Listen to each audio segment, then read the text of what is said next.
여러분의 구독과 좋아요는 저에게 큰 힘이 됩니다. 나는 지금 당장 책을 읽어보고 싶다는 영문 모를 욕구를 공포로 짓눌렀다. 읽을 거리라도 찾았으니 한시라도 빨리 이곳에서 나가는 것이 중요했다. 책 따위를 읽다가 천장에 그것과 정면으로 마주하는 상황은 절대 피하고 싶었다. 조금 빠른 걸음으로 출구를 향해 걸어나갔다. 갑자기 뒤에서 발소리가 들렸다. 갑작스러운 소리에 비명이 나올 뻔했지만 천장에 그것이 들을 수도 있다는 생각에 겨우 참을 수 있었다. 나는 속도를 올렸다.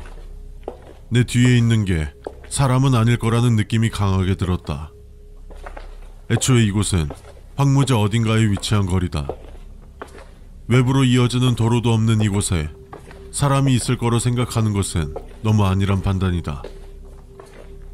흔한 공포영화처럼 내가 속도를 올리자 너무 당연하게도 뒤에 발걸음은 빨라졌다. 대충 30m 정도 떨어져 있는 것 같았다. 나는 그 오싹한 간격을 의식하며 입구가 가까워질 때까지 체력을 아끼고자 천천히 걸었다. 그러나 아쉽게도 먼저 움직인 것은 내가 아니었다. 입구가 가까워지기 시작하자 뒤에 있는 무언가가 간격을 깨고 속도를 올리기 시작했다. 나는 이게 공포영화 따위가 아니라 현실임을 직시했다. 나도 덩달아 속도를 올렸다. 직감적으로 느껴진다.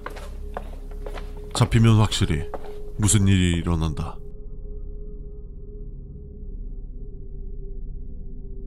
뒤에서 무언가가 성난 황소처럼 달려온다.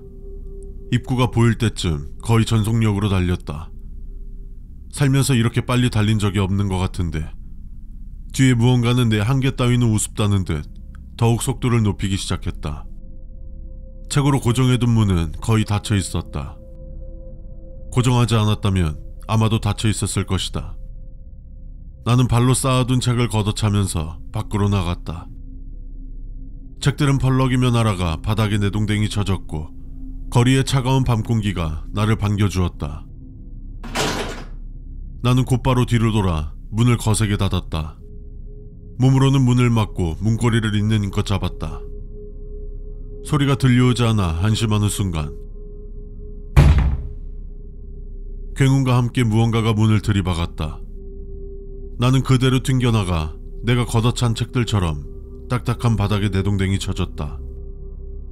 조금이라도 포기한다면 의식이 날아갈 정도로 고통스럽다. 나는 문을 바라보았다. 문이 부서질 듯 흔들렸다. 아니, 이미 거의 부서졌다.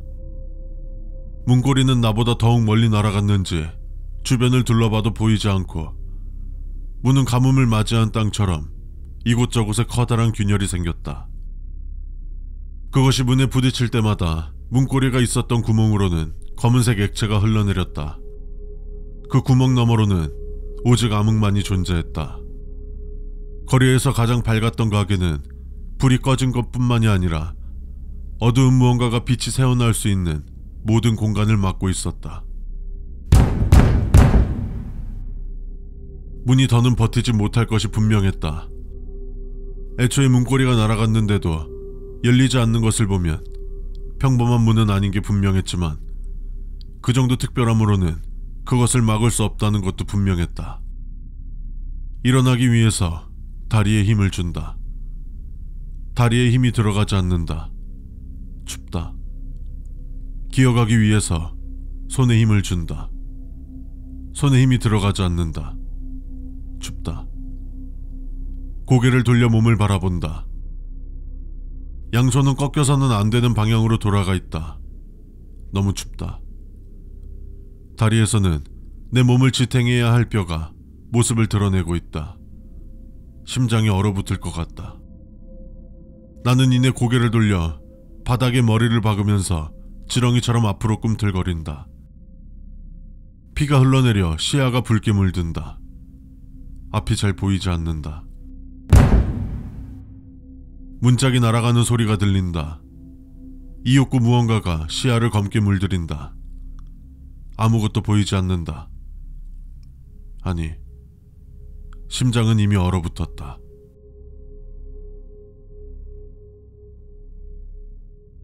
뒷면을 보았다.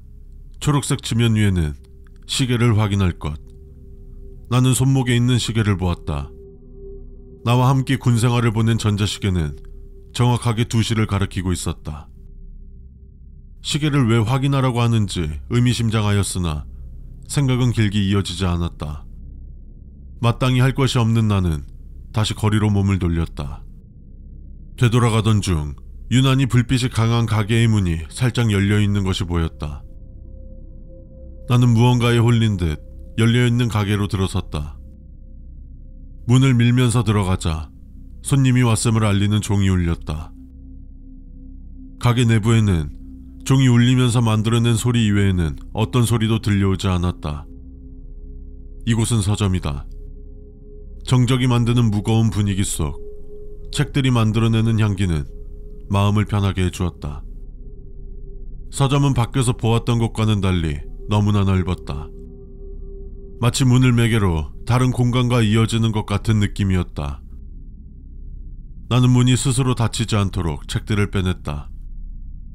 책을 30권 정도를 빼내면서 보았는데 책상에 있는 상당량의 책들이 그저 검은색이었다. 불길한 느낌이 드는 그것들을 굳이 만지지는 않는다.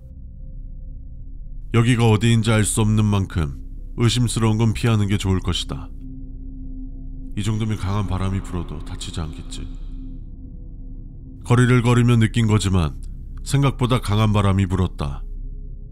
혹시 몰라서 꽤 많은 양을 가져왔는데 예상대로 고정이 잘 돼서 다행이라고 생각했다. 아침이 될 때까지 시간이라도 보낼 겸 소설들을 찾으러 K구역으로 발걸음을 옮겼다. 인문구역이니 소설이 있을 것으로 생각했다.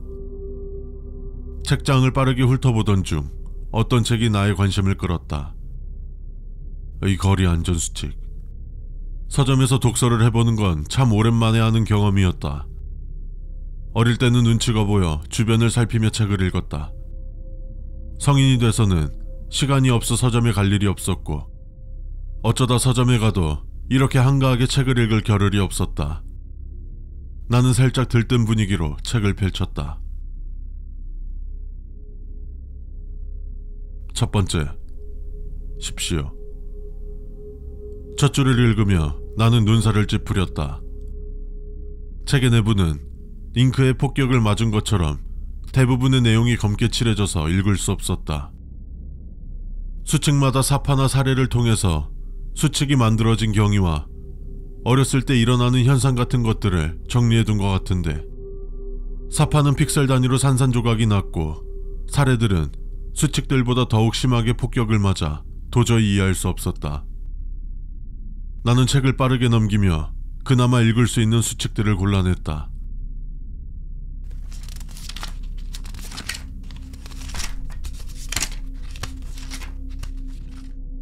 열 번째, 포스트잇의 내용을 믿으십시오.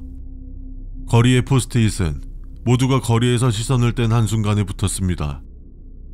어떤 일이 있었는지는 아무도 모르지만 포스트잇의 내용이 진실이라는 사실을 부정할 수 없습니다. 21번째, 포스트잇의 각 색깔은 의미가 있습니다. 초록색은 해도 되는 행동, 해야 하는 행동, 이득이 되는 행동 등이 적혀 있습니다. 노란색은 해선 안 되는 행동, 하지 않는 것이 좋은 행동 등이 적혀 있습니다. 빨간색은 행동들이 적혀 있습니다. 34번째, 각 가게는 저마다의 수칙이 있습니다. 45번째, 가게는 바깥에서 본 것과 다를 수 있습니다. 절대 외관에 현혹되지 마십시오. 51번째, 두려워하지 마십시오. 공포는 주인은 입니다. 56번째, 위급한 상황 시에는 시계를 십시오. 돌이 씁니다. 61번째, 이곳에서 벗어나는 가장 유효한 방법은 거리의 끝을 넘는 것입니다. 그러나 포스트잇이 말하듯이 거리의 끝을 넘는 것은 최악의 선택입니다. 그나마 유용한 내용을 줄였다. 대부분은 검게 칠해져 읽을 수 없었다. 이 책이 이곳에서 벗어날 중요한 힌트가 될 것 같았다. 이곳은 서점이니 분명히 같은 책이 있을 것이다. 결과만 말하자면 소득은 별로 없었다. 내가 처음 본 책이 가장 상태가 좋았다. 그래도 몇 가지의 수칙을 더 찾을 수 있었으니 완전히 소득이 없는 건 아니었다. 나는 근처에 있는 공책과 펜을 챙겼다. 일단 수칙들을 정리할 필요성을 느꼈다. 내가 있는 거리의 안전 수칙. 첫 번째, 포스트잇의 내용을 믿으십시오. 거리의 포스트잇은 모두가 거리에서 시선을 뗀 한순간에 붙었습니다. 어떤 일이 있었는지는 아무도 모르지만 포스트잇의 내용이 진실이라는 사실은 부정할 수 없습니다. 두 번째, 포스트잇의 각 색깔은 의미가 있습니다. 초록색은 해도 되는 행동, 해야 하는 행동, 이득이 되는 행동 등이 적혀 있습니다. 노란색은 해선 안 되는 행동, 하지 않는 것이 좋은 행동 등이 적혀 있습니다. 빨간색은 행동들이 적혀 있습니다. 세 번째, 하얀색 포스트잇은 가짜입니다. 누군가의 장난이거나 무언가가 당신을 속이려고 붙여둔 것입니다. 네 번째, 포스트잇의 내용은 바뀔 수 있습니다. 그렇기 때문에 항상 확인하는 습관을 지니십시오. 포스트잇이 연관되는 다른 내용으로 바뀐다면 이전의 내용은 지키지 않아도 됩니다. 그러나 전혀 다른 내용이라면 이전의 내용 또한 지키셔야 합니다.